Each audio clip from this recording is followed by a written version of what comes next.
and welcome back to my YouTube channel Kudoz Craze. As we all know that Diwali is coming soon and Diwali पे तो मिठाई बनती है ना. So today I am going to tell you how to make roasted Channa Laddus, and these Laddus are healthy and nutritious and of course yummy.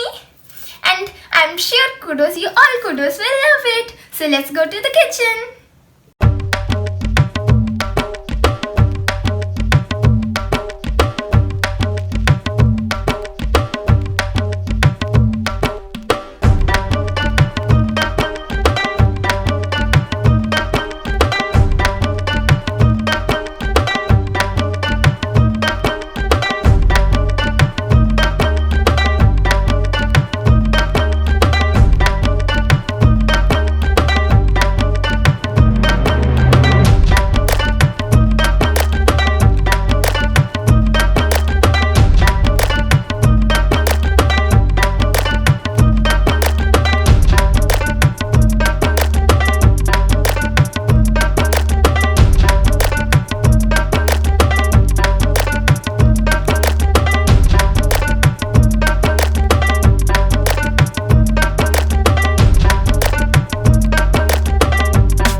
So I hope Kudoz you liked watching this video and you will also make these laddu on Diwali, and don't forget to share your experience with me of these laddus in the comment section, and please like, subscribe and share my channel. And happy Diwali to all of you. आप सबको दिवाली की बहुत बहुत हार्दिक शुभकामनाएं. शुभ दीपावली. धन्यवाद.